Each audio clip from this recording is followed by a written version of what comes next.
सच्चो सतराम। कृपया इस चैनल को सब्सक्राइब करें और बेल आइकन को प्रेस करना ना भूलें। धन्यवाद। सच्चो सतराम। अपने जीवन का इतना नुकसान ना करें कि आए तो इंसान बन के, जाए भी इंसान बन के, लेकिन जब वापस आए तो फिर वो नुकसानों के हैवान बन के आए। जब दूसरा जन्म अगर मिले तो फिर वो हैवान वालों या किसी और योनि का ना मिले, वो नुकसान है। इसीलिए हम इंसान जितने भी हैं वो नुकसान पसंद नहीं करते। अगर हम जीवन में थोड़ा सा नुकसान भी बर्दाश्त नहीं कर सकते तो अपने इंसान छोड़ करके हैवान बन जाए तो इतना बड़ा नुकसान हम कैसे बर्दाश्त कर सकेंगे। जैसे हम कुछ नीचे ना गिरे, इसलिए हम इन संतों, महात्माओं, दरवेशों के द्वार पे आते हैं और उनकी पुण्य तिथि को मनाते हैं। जब उनकी पुण्य तिथि को मनाते हैं बहुत खुशी से, बहुत प्यार से, बहुत भोजन करते हैं, प्रोग्राम रखते हैं, इतनी खुशी करते हैं। तो खुशी का मकसद एक्चुअली देखें, उनकी है तो मौत का दिन, जब उन्होंने संसार छोड़ा।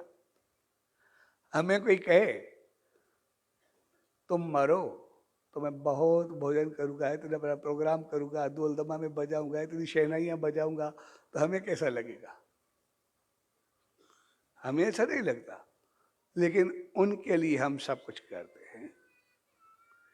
इसीलिए नहीं करते कि भाई वो संसार से चले गए, हम कोई खुशी करें, इसीलिए नहीं। नहीं, ये एक्चुअली हमारे अंदर को दर्शाता है। जो उनके वर्षिप पे, उनके पुण्यतिथि पे खुशी करते हैं, उनका कारण सिर्फ ये होता है कि जैसे उन्होंने संसार में आकर के अपने जीवन को इतना ऊपर उठाया, इतना अच्छा किया, इतने सत्कर्म किए कि आए इंसान बन के, लेकिन जब गए तो फिर इंसान से महान बन के इतने भगवान बन के गए कि वो भगवान तक पहुंच गए, वहां तक आ गए। इसलिए हमें जितनी खुशी है, शायद उसी मालिक से यही अरदास है कि हमारी झोली में भी वो ऐसी रहमत दे, तो आए तो इंसान बन के, जब जाएं तो महान बन के जाएं, उसी मालिक तक पहुंचे। इसलिए हमारे अंदर की जो है वो बात करते हैं।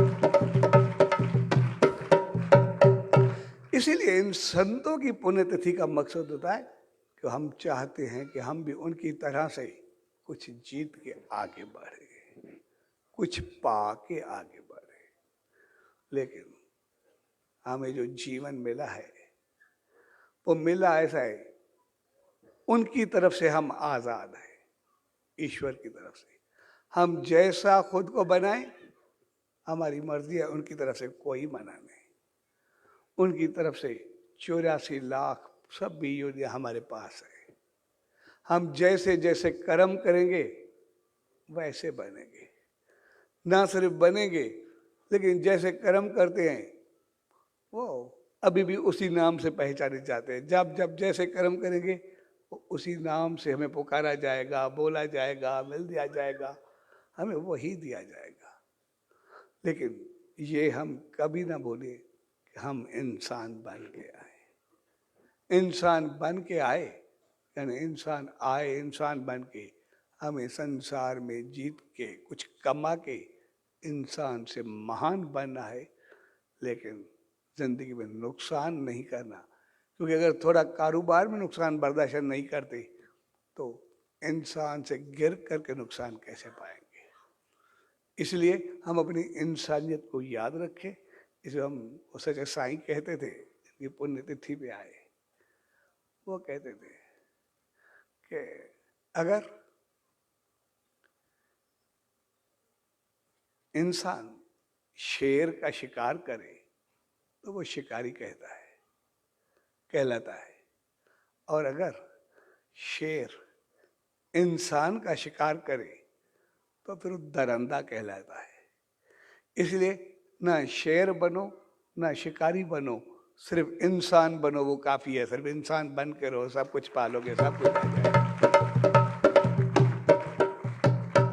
इसलिए आज जिस मौके पे हम सभी इकट्ठे हुए हैं, वो हमें अपनी इंसानियत याद दिला रहा है, जो हमें बता भी रहा है कि हम इंसान खुद को सिर्फ इंसान समझ के ना बैठे।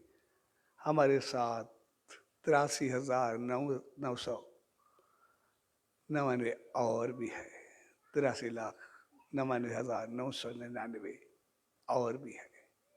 हमें सभी को समझ के चलना है, कोई हमें किसी को फिसला के और तरफ ना ले जाए।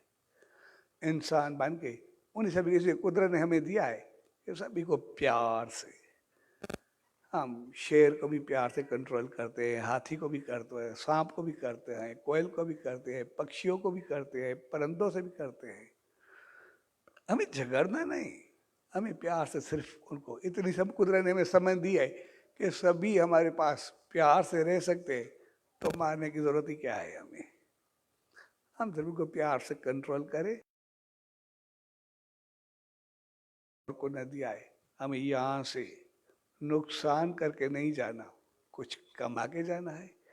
अगर कमा के ना भी गए तो भी फिर ऐसे जरूर करना है, जो लगाया उतना तो निकले जाए, तो फिर इंसान बन के आए, कुछ और बन के ना आए। सो आज के इस पावन पर्व पे उसी सच्चे सदगुरुदार, उसी ईश्वरदार यही इल्तिजा, अरदास और बेनती कि हम सभी को इतनी सुम्मत व रहमत बख्शे कि जिसने इतनी समझ, बुद्धि और अक्ल दिया है, हमें ये रहमत भी दे, उस अक्ल बुद्धि का सदुपयोग करते, सही राह लेते हम ऐसा ज़रूर करें कि कुछ कमा के जाएं, कुछ बना के जाएं, और जाएं तो इंसान से महान बन के उनकी रहमतों तक पहुँचे।